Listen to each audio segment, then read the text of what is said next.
ইন্নাল্লাযীনা ইয়াতলুনা কিতাবাল্লাহ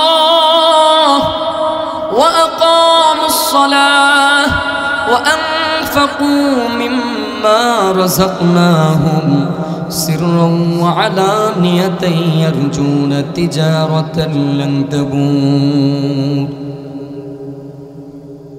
মুফাসসিরিনে কেরামগণ এই আয়াতের মধ্যে তিনটা কাজের কথা বলেন। আল্লাহ তাআলা তিনটা কাজের কথা বলে দিয়েছেন। বান্দা যদি এই তিনটা কাজ সম্পাদন করতে পারে, বলে এই তিনটা কাজ সম্পাদন করার মাধ্যমে বান্দা আমি আল্লাহর সাথে এমন একটা ব্যবসার আশা করি যেই ব্যবসার মধ্যে কোনো লস নাই, যেই ব্যবসায় কোনো ধ্বংস নাই, যেই ব্যবসায় কোনো ক্ষতি নাই। চলেন বন্ধুরা আমার, সেই কাজগুলো কি, সেই কর্মগুলো কি, সেই সম্পর্কে একটু আলোকপাত করা যাক। আল্লাহ তাআলা কাজ দিয়েছেন। প্রথম নাম্বার কাজ হলো ইন্নাল্লাযীনা ইয়াতলুনা কিতাবাল্লাহ। বান্দা প্রথম নাম্বার কাজ হলো আল্লাহ তাআলার কিতাবের তিলাওয়াত। মানে আল্লাহ তাআলার কিতাব দ্বারা উদ্দেশ্য হচ্ছে কোরআনুল কারীমের তিলাওয়াত। বলে বান্দা এই কোরআনুল কারীমের তিলাওয়াত করবে। দুই নম্বরে ওয়া আকামুস সালাহ, নামাজ কায়েম করবে। তিন নম্বরে ওয়া আনফাকু মিম্মা রাযাকনাহুম, বলে আমি আল্লাহ তোমাদেরকে যেই রিজিক দিলাম, যেই সম্পদ দিলাম, বলে আমি মালিকের দেওয়া সেই রিজিক থেকে আমি আল্লাহর জন্য খরচ করবা। বলে এই তিন কাজ সম্পাদন করার মাধ্যমে বান্দা আমি আল্লাহর সাথে এমন একটা ব্যবসা করবা, বলে যেই ব্যবসার মধ্যে কোনো লস নাই, তিজারাতান লান তাবুর, বলে এই ব্যবসার মধ্যে কোনো নাই, কোনো লস নাই, কোনো ক্ষতি নাই, কোনো ধ্বংস না।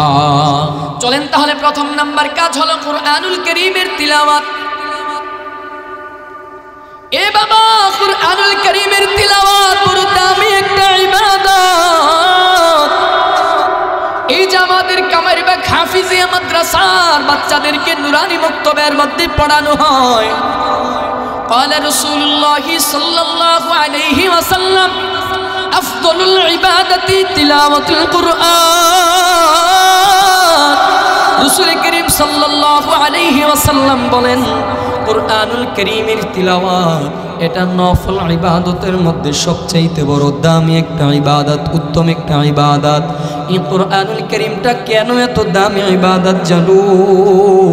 বলে এই কোরআনুল কারীমটা এটা আপনার আমার মালিক, আসমানের মালিক, জমিনের মালিক, জান্নাত জাহান্নামের মালিক, নবমণ্ডল ভূমণ্ডলের মালিক। যা কিছু আমরা চোখে দেখি আর না দেখি, এই সব কিছুর মালিক রব্বুল আলামিনের জবান দিয়ে বের হয়ে আসা জবানের কালাম। বলে মালিকের এই জবানের কালাম হওয়ার কারণে এই কোরআনুল কারীমটা বড় দামি একটা ব্যাপার। পয়গম্বর মূসা আলাইহিস সালাতু ওয়াস সালাম, আমরা জানি মূসা পয়গম্বর আল্লাহর সাথে কথা বলতেন, মালিকের সাথে দুনিয়ায় থেকে কথা বলতে পারতেন। মূসা পয়গম্বরের উপাধি ছিল কালামুল্লাহ। আল্লাহ তাআলার সাথে কথা বলতে জানতেন, আল্লাহ তাআলার সাথে দুনিয়াতেই কথা বলতে পারত। বলে কেমন করে কথা বলতো?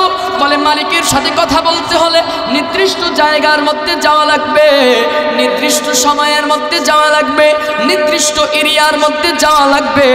বলে নির্দিষ্ট জায়গার মধ্যে না গেলে, নির্দিষ্ট সময়ের মধ্যে না গেলে, নির্দিষ্ট এরিয়ার মধ্যে না গেলে আল্লাহর সাথে কথা বলতে পারতো না, আল্লাহর সাথে কথা বলতে পারেন নাই।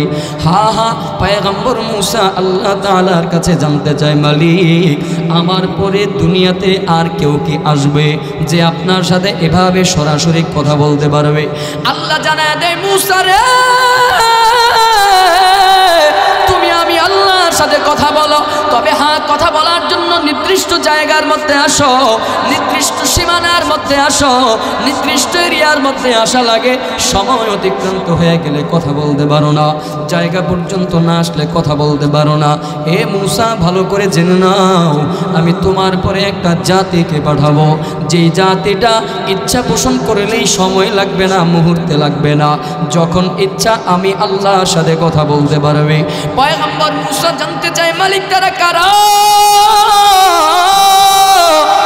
আল্লাহ তাআলা জানায় দেয়, মূসা আমার আখিরি পয়গম্বর, আমার হাবিব, আমার বন্ধু, আমার দোস্ত মুহাম্মাদুর রাসূলুল্লাহ সাল্লাল্লাহু আলাইহি ওয়াসাল্লামের উম্মত যারা হবে, আমার বন্ধু ওই বন্ধুর উম্মত যারা হবে, ওই উম্মত যেভাবে ইচ্ছা, যখন ইচ্ছা, যেই মুহূর্তে ইচ্ছা আমি আল্লাহর সাথে তারা কথা বলতে পারবে। মুসা জানতে চায় মালিক কিভাবে? আল্লাহ জানায় দেয় মুসা, ওই আমার বন্ধুর উপরে যেই আমি যে মুজিজা, যেই কালাম আমি নাজিল করব, ওই কালাম তিলাওয়াতের মাধ্যমে বান্দা যেই মুহূর্তে ইচ্ছা আমি আল্লাহর সাথে সরাসরি কথা বলতে পারবে। কোথা থেকে কোন ভিনদেশি শকুন আমার দেশে এসে সেবার নামে বসলো জোর আওয়ামী লীগের বেশে, ওদের করতে নাস্তা নাবুদ হতে হবে নির্ভয়, বিপ্লব মানে জীবন দেয়া বসে থাকা নয়, সে কোনো দিন আসবে না রে করো যদি ভয়। ঠিক কিনা? রাগ করেন আপনারা? স্পষ্ট কথা, 2024-এর স্বাধীনতার পরের বাংলাদেশ হলো ইসলামের বাংলাদেশ। 2024-এর স্বাধীনতার পরের বাংলাদেশ কোরআনের বাংলাদেশ। 2024-এর স্বাধীনতার পরের বাংলাদেশ হলো রাসূলের আদর্শের বাংলাদেশ। সুতরাং এই ইসলামের বাংলাদেশের মধ্যে, কোরআন সুন্নাহর বাংলাদেশের মধ্যে কোন রাম বাম ইসকন বাংলাদেশের মধ্যে ঠাঁই পাবে না। ঠিক কিনা? যেই দেশের মধ্যে প্রকাশ্যে, যেই দেশের মধ্যে 92% মুসলমান বসবাস করে, ওই 92% মুসলমানের দেশের মধ্যে আমাদের প্রিয় ভাই সাইফুল ইসলাম আলিফকে যারা প্রকাশ্যে দিনে দুপুরে হত্যা করেছে, ওই জঙ্গি সংগঠন ইসকনকে বাংলাদেশে দেখতে চায় না। কোনো ভয় আছে? কোনো ভয় আছে? এই ইসকন এটা বাংলাদেশের প্রোডাক্ট নয়, এটা মেড ইন ইন্ডিয়ার প্রোডাক্ট। জোরে বলতে হবে, ঠিক কিনা? যেই ইন্ডিয়া বাংলাদেশের বন্ধু নয় বরঞ্চ শত্রু। দীর্ঘ 16টা বছর পর্যন্ত আমরা দেখেছি এই ইন্ডিয়া বন্ধু নামক রাষ্ট্রটা আমার এই সোনার বাংলাদেশের মানুষের উপরে কিভাবে শোষণ চালিয়েছে, কিভাবে বাংলার মানুষের উপরে নির্যাতন চালিয়েছে। আমরা দেখেছি বাংলাদেশের মানচিত্রকে তারা গিলে খাওয়ার পায় তারা চালিয়েছে। ঠিক কিনা? আমরা জানায় দিতে চাই, এখন আর সেই আওয়ামী লীগ আর শেখ হাসিনা নাই। জোরে বলতে হবে, ঠিক কিনা? এখন বাংলাদেশের কোটি মানুষের ভালোবাসার প্রিয় মানুষ ডক্টর ইউনূস আছে। আমরা জানাই দিতে চাই, এই ডক্টর ইউনূসের নেতৃত্বে এই বাংলাদেশকে একটা স্বৈরাচার মুক্ত বাংলাদেশ করব এবং বন্ধু নামক শত্রু থেকে এই বাংলাদেশকে আমরা হেফাজত করব। ঠিক কিনা? রাজি আছেন তো ইনশাআল্লাহ? আমরা দেখেছি কিছুদিন আগেও ওই কলকাতার একজন সাংবাদিক দেখেছি চট্টগ্রামকে নিয়ে পায়তারা চলে। আবার গতকালকে দেখলাম এরা হিন্দু দেশ বানাইতে চায় বাংলাদেশের মধ্যে। ওই যে রংপুর, দিনাজপুর, বগুড়া ওই অঞ্চলটাকে তারা হিন্দু দেশ বানাইতে চায়, হিন্দুস্তানের মতো ভারতের অধীনস্থ করতে চায়। আমরা জানাই দিতে চাই, স্পষ্টভাবে জেনে রাখো, স্পষ্ট ভাষায় শুনে রাখো, আমরা রাসূলের আদর্শের সৈনিকেরা যতদিন জীবিত আছি, আমরা মুসলমান যতদিন পর্যন্ত জিন্দা আছি, যে দেশের স্বাধীনতা 30 লক্ষ শহীদের বিনিময়ে অর্জিত, এই বাঙালি মুসলমান যতদিন আছে, বাঙালি মানুষেরা যতদিন আছে, তোমাদের সেই স্বপ্নকে কোনোদিন বাস্তবায়ন হতে দেওয়া হবে না। প্রয়োজনে আরো একটা 71 আমরা বাংলাদেশের মধ্যে কায়েম করব, তারপরেও ওই বন্ধু নামক শত্রু ভারত থেকে বাংলাদেশকে হেফাজতে রাখবো ইনশাআল্লাহ। রাজি আছেন তো ইনশাআল্লাহ? কারণ এই বাংলাদেশটা কারো একার বাবার নয়, এই বাংলাদেশ কারো একা দাদার নয়, এই বাংলাদেশ হলো আপনার আমার কোটি মানুষের দেশ। ঠিক কিনা? দেশটা নয় তো কারো বাপের ভিটা, করবে মন চাহিলেই যখন যেটা, দেশটা লক্ষ মায়ের ইজ্জতের দামে কেনা, মাটিতে মিশে আছে লাখ শহীদের রক্ত কণা। ঠিক কিনা? শহীদের রক্তের দামে কেনা মোদের সোনার ভিটা, শহীদের রক্তের দামে কেনা মোদের সোনার ভিটা, তবে কেন অভ্যাস হলো বিদেশিদের চরম চাটা, দেশটা নয় তো কারো বাপের ভিটা, করবে মন চাহিলেই যখন যেটা। তৈরি আছেন তো ইনশাআল্লাহ? দেশের মোহাব্বতে হুব্বুল ওয়াতান মিনাল ঈমান, দেশের মোহাব্বতের জন্য তৈরি আছেন তো ইনশাআল্লাহ? দেশ রক্ষার আন্দোলনে যদি আবার ডাক দেওয়া হয়, আসো 71-এর মতো, 52-র মতো, 24-এর মতো আবারও দেশ স্বাধীনতার রক্ষার আন্দোলনে, মানচিত্র রক্ষার আন্দোলনে আবারও তোমাদেরকে যুদ্ধের ময়দানে নামতে হবে। স্বাধীনতার রক্ষার জন্য, মানচিত্র রক্ষার জন্য আবারও জীবন দিতে হবে, আবারও রক্ত দিতে হবে। কারা কারা তৈরি আছো দেশের জন্য? 2টা হাত আমার আল্লাহকে তুলে দেখায় দাও।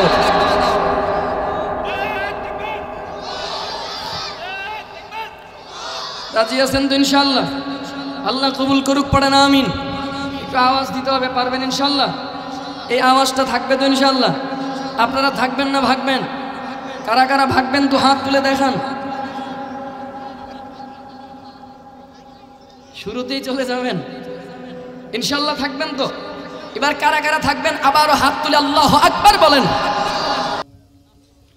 والصلاة والسلام على رسول الله وعلى آله وأصحابه أجمعين أشهد أن لا إله إلا الله وحده لا شريك له ونشهد أن سيدنا وسندنا وحبيبنا وطبيب قلوبنا ربنا ومولانا محمدا عبده ورسوله أما بعد فأعوذ بالله من الشيطان الرجيم بسم الله الرحمن الرحيم قال الله تعالى في كلامه المجيد إن الذين يتلون وأقاموا الصلاة وأنفقوا مما رزقناهم سرا وعلانية يرجون تجارة لن تبور صدق الله المولانا العظيم وصدق رسوله النبي الكريم عن أبي أمامة رضي الله تعالى عنه قال سمعت رسول الله صلى الله عليه وسلم يقول اقرأوا القرآن فإنه يأتي يوم القيامة شافعا لأصحابه أو كما قال النبي عليه الصلاة والسلام إن الله وملائكته يصلون على النبي يا أيها الذين آمنوا صلوا عليه وسلموا تسليما اللهم صل على محمد وعلى آل محمد كما صليت على إبراهيم وعلى آل إبراهيم إنك حميد مجيد اللهم بارك على محمد وعلى آل محمد كما باركت على إبراهيم وعلى آل إبراهيم إنك حميد مجيد الحمد لله কামাইরবাগ হাফিজিয়া মাদ্রাসার উদ্যোগে আয়োজিত মাদ্রাসা এবং গ্রামবাসীর উদ্যোগে আজকের এই ৩০তম বার্ষিক ওয়াজ ও দোয়ার মাহফিলের উপস্থিত আজকের সম্মানিত সভাপতি, প্রধান অতিথি, প্রধান মেহমান, জাতির শ্রেষ্ঠ সন্তান হযরতুল উলামা ইকরাম, সামনোপবিষ্ট আমার বাবার বয়সী বাবাগণ, দাদার বয়সী দাদাগণ, আল্লাহ পাক রব্বুল আলামিনের দরবারে লাখো কোটি শুকর যে আল্লাহ তাআলা আপনাকে আমাকে দুনিয়ার ঝামেলা থেকে মুক্ত রেখে, গুনাহের কাজ থেকে দূরে রেখে দ্বীনি মজলিস, দ্বীনি মজমায় আপনাকে আমাকে আসার বসার তৌফিক দান করেছেন। এজন্য অন্তর থেকে কালিমাতুশ শুকর আদায় করব আলহামদুলিল্লাহ। কুরআনুল কারীম থেকে সূরা ফাতিরের ২৯ নম্বর আয়াতে কারীমা তিলাওয়াত করেছি। রাসূল করিম সাল্লাল্লাহু আলাইহি ওয়াসাল্লামের অসংখ্য অগণিত হাদিস শরীফ থেকে মুসলিম শরীফের একটি হাদিস আপনাদের সামনে পেশ করেছি। ইচ্ছা পোষণ করেছি কুরআনুল কারীমের মোহাব্বত সম্পর্কে কিছু কথা আপনাদেরকে জানাবো, শোনাবো ইনশাআল্লাহ। আল্লাহ তাআলা যদি আমাদেরকে তৌফিক দান করেন, সকলে পড়ি আল্লাহুম্মা আমিন। একটু মোহাব্বতের সাথে জানতে চাই, বলেন তো কোরআনের প্রতি আমাদের মোহাব্বত আছে না নাই? যার জবানটা বন্ধ থাকবে মনে করব তার ভালোবাসা নাই। জানতে চাই, বলেন রাসূলের প্রতি, কোরআনের প্রতি, ইসলামের প্রতি ভালোবাসা আছে না নাই? চলেন আজকে আপনাদেরকে ব্যবসা সম্পর্কে একটু কথা বলি। তার পূর্বে দুনিয়াতে যত ব্যবসা আছে হালাল পন্থার ব্যবসা, দুনিয়ার ব্যবসায় কেউ গ্যারান্টি দিয়ে বলতে পারবে না যে আমার ব্যবসায় 100% লাভ হবেই হবে, এই গ্যারান্টি কেউ দিতে পারবে না। হ্যাঁ, এতটুকু বলতে পারবে যে আমার ব্যবসায় লাভ হওয়ার সম্ভাবনাটা বেশি, লস হওয়ার সম্ভাবনাটা কম, এতটুকু বলতে পারবে যদি হালাল পন্থার ব্যবসা হয়। আর যদি হারাম পন্থার ব্যবসা হয় তাহলে বলতে পারবে যে লাভ হবে। যেমন সুদের ব্যবসায় লাভ আছে না নাই? একটু আসতে বলেন, আছে না নাই? যদি সুদ যারা খায় আপনাদের এলাকায় আছে, সুদের ব্যবসা আছে, তার মানে এর জন্য তো আসতে বলতেছেন, যদি এরা আবার শুনে ফেলে। কি বিষয়টা এরকম না নাকি? রাগ করতেছেন? বলেন, সুদের ব্যবসায় লাভ আছে না নাই? ঘুষের ব্যবসায় লাভ আছে না নাই? ওজনে কম দেওয়ার ব্যবসায় লাভ আছে না নাই? মিথ্যা বলে প্রতারণা করে ব্যবসার মধ্যে প্রতারণা করে এই ব্যবসায় লাভ আছে না নাই? বলেন, এগুলো হারাম না হালাল? কোনো সন্দেহ? তার মানে হালাল পন্থায় ব্যবসা করতে গেলে আপনি বলতে পারবেন না যে আমার ব্যবসায় 100% লাভ হবেই হবে। হ্যাঁ, এতটুকু বলতে পারবেন যে আমার ব্যবসায় লাভ হওয়ার সম্ভাবনাটা একটু বেশি, লস হওয়ার সম্ভাবনাটা একটু কম। কুরআনুল কারীমে সূরা ফাতিরের 29 নম্বর আয়াতের মধ্যে আল্লাহ তাআলা ব্যবসার কথা বলেছেন।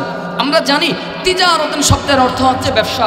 আল্লাহ বলছেন, বান্দা কিছু কাজ আমি তোদেরকে দিলাম, কিছু কর্ম তোমাদেরকে দিলাম।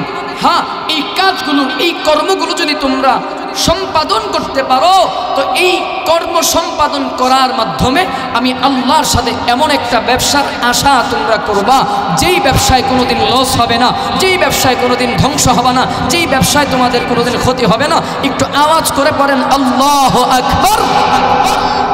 কুরআনুল কারীমে আল্লাহ তাআলা বলেন, ইন্নাল্লাযীনা ইয়াতলুনা কিতাবাল্লাহ ইন্নাল্লাযীনা ইয়াতলুনা কিতাবাল্লাহ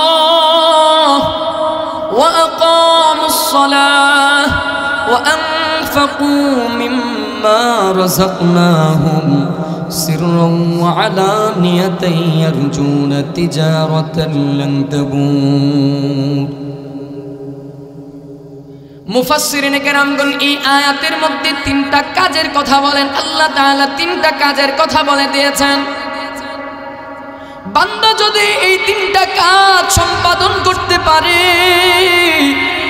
বলে এই 3টা কাজ সম্পাদন করার মাধ্যমে বান্দা আমি আল্লাহর সাথে এমন একটা ব্যবসার আশা করি যেই ব্যবসার মধ্যে কোনো লস নাই, যেই ব্যবসায় কোনো ধ্বংস নাই, যেই ব্যবসায় কোনো ক্ষতি নাই। চলেন বন্ধুরা আমার, সেই কাজগুলো কি, সেই কর্মগুলো কি, সেই সম্পর্কে একটু আলোকপাত করা যাক। আল্লাহ তাআলা কাজ দিয়েছেন। প্রথম নাম্বার কাজ হলো ইন্নাল্লাযীনা ইয়াতলুনা কিতাবাল্লাহ। বান্দা প্রথম নাম্বার কাজ হলো আল্লাহ তাআলার কিতাবের তিলাওয়াত। মানে আল্লাহ তাআলার কিতাব দ্বারা উদ্দেশ্য হচ্ছে কুরআনুল কারীমের তিলাওয়াত। বলে বান্দা এই কুরআনুল কারীমের তিলাওয়াত করবে। 2 নম্বরে ওয়া আকামুস সালাহ, নামাজ কায়েম করবে। 3 নম্বরে ওয়া আনফাকু মিম্মা রাযাকনাহুম, বলে আমি আল্লাহ তোমাদেরকে যেই রিজিক দিলাম, যেই সম্পদ দিলাম, বলে আমি মালিকের দেওয়া সেই রিজিক থেকে আমি আল্লাহর জন্য খরচ করবা। বলে এই 3 কাজ সম্পাদন করার মাধ্যমে বান্দা আমি আল্লাহর সাথে এমন একটা ব্যবসা করবা, বলে যেই ব্যবসার মধ্যে কোনো লস নাই, তিজারাতান লান তাবুর, বলে এই ব্যবসার মধ্যে কোনো নাই, কোনো লস নাই, কোনো ক্ষতি নাই, কোনো ধ্বংস না। চলেন তাহলে প্রথম নাম্বার কাজ হলো কুরআনুল কারীমের তিলাওয়াত। এ বাবা, কুরআনুল কারীমের তিলাওয়াত বড় দামি একটা ইবাদত। এই যে আমাদের কামারবাগ হাফিজিয়া মাদ্রাসার বাচ্চাদেরকে নুরানি মক্তবের মধ্যে পড়ানো হয়। قال رسول الله صلى الله عليه وسلم أفضل العبادة تلاوة القرآن। رسول كريم صلى الله عليه وسلم বলেন, কুরআনুল কারীমের তিলাওয়াত এটা নফল ইবাদতের মধ্যে সবচেয়ে বড় দামি একটা ইবাদত, উত্তম একটা ইবাদত। এই কোরআনুল কারীমটা কেন এত দামি ইবাদত জানো? বলে এই কোরআনুল কারীমটা এটা আপনার আমার মালিক, আসমানের মালিক, জমিনের মালিক, জান্নাত জাহান্নামের মালিক, নবমণ্ডল ভূমণ্ডলের মালিক, যা কিছু আমরা চোখে দেখি আর না দেখি এই সব কিছুর মালিক রব্বুল আলামিনের জবান দিয়ে বের হয়ে আসা জবানের কালাম। বলে মালিকের এই জবানের কালাম হওয়ার কারণে এই কোরআনুল কারীমটা বড় দামি একটা ব্যাপার। পয়গম্বর মুসা আলাইহিস সালাতু ওয়াস সালাম, আমরা জানি মুসা পয়গম্বর আল্লাহর সাথে কথা বলতেন, মালিকের সাথে দুনিয়ায় থেকে কথা বলতে পারতেন। মুসা পয়গম্বরের উপাধি ছিল কালামুল্লাহ। আল্লাহ তাআলার সাথে কথা বলতে জানতেন, আল্লাহ তাআলার সাথে দুনিয়াতেই কথা বলতে পারত। বলে কেমন করে কথা বলতো? বলে মালিকের সাথে কথা বলতে হলে নির্দিষ্ট জায়গার মধ্যে যাওয়া লাগবে, নির্দিষ্ট সময়ের মধ্যে যাওয়া লাগবে, নির্দিষ্ট এরিয়ার মধ্যে যাওয়া লাগবে। বলে নির্দিষ্ট জায়গার মধ্যে না গেলে, নির্দিষ্ট সময়ের মধ্যে না গেলে, নির্দিষ্ট এরিয়ার মধ্যে না গেলে আল্লাহর সাথে কথা বলতে পারতো না, আল্লাহর সাথে কথা বলতে পারেন নাই।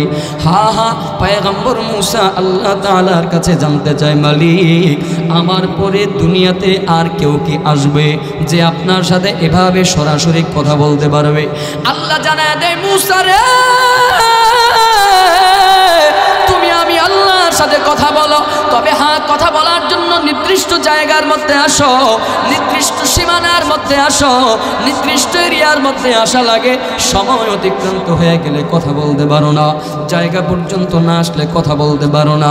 হে মুসা ভালো করে জেনে নাও, আমি তোমার পরে একটা জাতিকে পাঠাবো, যেই জাতিটা ইচ্ছা পোষণ করলেই সময় লাগবে না, মুহূর্তে লাগবে না, যখন ইচ্ছা আমি আল্লাহর সাথে কথা বলতে পারবে। পয়গম্বর মুসা জানতে চায়, মালিক তারা কারা? আল্লাহ তাআলা জানায় দেয়, মুসা আমার আখিরি পয়গম্বর, আমার হাবিব, আমার বন্ধু, আমার দোস্ত মুহাম্মাদুর রাসূলুল্লাহ সাল্লাল্লাহু আলাইহি ওয়াসাল্লামের উম্মত যারা হবে, আমার বন্ধু, ওই বন্ধুর উম্মত যারা হবে, ওই উম্মত যেভাবে ইচ্ছা, যখন ইচ্ছা, যেই মুহূর্তে ইচ্ছা আমি আল্লাহর সাথে তারা কথা বলতে পারবে। মুসা জানতে চায়, মালিক কিভাবে? কিভাবে? আল্লাহ জানায় দেয়, মুসা ওই আমার বন্ধুর উপরে যেই আমি যে মুজিজা, যে কালাম আমি নাজিল করব, ওই কালাম তিলাওয়াতের মাধ্যমে বান্দা যেই মুহূর্তে ইচ্ছা আমি আল্লাহর সাথে সরাসরি কথা বলতে পারবে। তাহলে বাবা এই কোরআনুল কারীমটা কিন্তু বড় দামি একটা ইবাদত, বড় দামি একটা ব্যাপার। দুনিয়ার কোন মানুষের রচিত কিতাব এই কালাম নয়।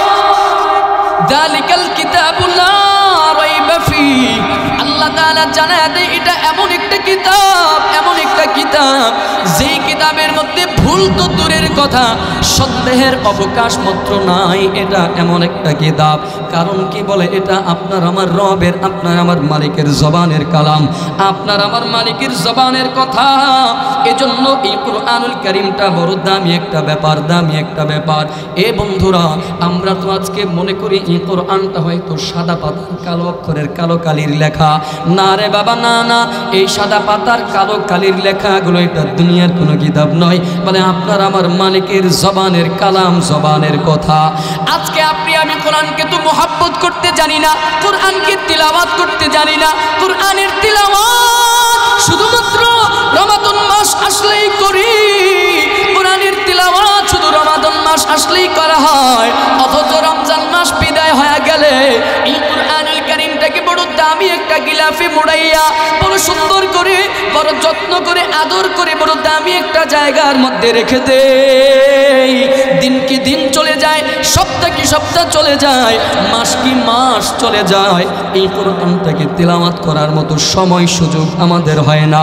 এই কোরআনটাকে একটু আদর করার মতো সময় সুযোগ আমাদের হয় না। এই কোরআনটাকে একটু তিলাওয়াত করার মতো, মুহাব্বত করার মতো সময় সুযোগ হয় না। অথচ আপনার আমার পয়গম্বর মুহাম্মাদুর রাসূলুল্লাহ সাল্লাল্লাহু আলাইহি ওয়াসাল্লাম এই কোরআনুল কারীমকে তিলাওয়াত করেছেন। আম্মা জানা আয়েশা সিদ্দিকা রাদিয়াল্লাহু তাআলা আনহা থেকে বর্ণিত হাদিস, পয়গম্বর এক আকরাম কুরআনুল কারীমের তিলাওয়াত করতেন। বলে কেমন তিলাওয়াত? পয়গম্বর শুধুমাত্র রমাদানেই তিলাওয়াত করতেন না রে বাবা, না। পয়গম্বর অত্যন্ত গুরুত্বের সাথে কুরআনুল কারীমের তিলাওয়াত করতেন। রমাদানে যতটা তিলাওয়াত করতেন, রমাদানের বাহিরেও তিলাওয়াত করতেন। পয়গম্বর দিনের আলোতেও তিলাওয়াত করতেন, রাতের অন্ধকারেও তিলাওয়াত করতেন। পয়গম্বর নামাজেও কুরআনুল কারীমের তিলাওয়াত করতেন, নামাজের বাহিরেও তিলাওয়াত করতেন। জানো কি বন্ধু, জানো পয়গম্বর নামাজের মধ্যে দাঁড়ায় কেমন তিলাওয়াত করতো জানো? আম্মা জানা আয়েশা সিদ্দিকা রাদিয়াল্লাহু তাআলা আনহা থেকে বর্ণিত হাদিস, পয়গম্বর যখন রাতের বেলা যখন নামাজের মধ্যে দাঁড়াইতেন, কিয়ামুল লাইল করতেন, ওই রাতের নামাজের মধ্যে পয়গম্বর যখন কোরআনের তিলাওয়াত করে দেন, এত লম্বা তিলাওয়াত করতেন, এত লম্বা তিলাওয়াত করতেন। বলে তিলাওয়াত করতে করতে আপনার আমার পয়গম্বরের পা মোবারক ফুলে যাইতো, এত লম্বা তিলাওয়াত করতেন, এত লম্বা তিলাওয়াত করে দেন। পয়গম্বর শুধু নামাজেই তিলাওয়াত করতেন না, না, নামাজের বাহিরেও তিলাওয়াত করে দেন, রমাদানেও তিলাওয়াত করতেন। আর এক হাদিসের মধ্যে পাওয়া যায় আপনার আমার পয়গম্বর রমাদান মাসে কুরআনুল কারীমটা তিলাওয়াত করতেন। বলে সাইয়্যিদুল মালাইকা হযরতে জিবরাইল আলাইহিস সালাতু ওয়াস সালামের সামনে পয়গম্বর পূর্ণ কুরআনুল কারীমের তিলাওয়াত করতেন, পূর্ণ কুরআন তিলাওয়াত করে শোনাইতেন। আবার জিবরাইল আলাইহিস সালাতু ওয়াস সালাম এই পূর্ণ কুরআনটাকে আপনার আমার পয়গম্বরকে তিলাওয়াত করে করে শোনাইতেন। জানো কি বন্ধু, জানো এই কুরআনুল কারীমের তিলাওয়াত কেমন দামি ইবাদত জানো? বলে তিলাওয়াত করলে কেমন ফায়দা, কেমন লাভ জানো?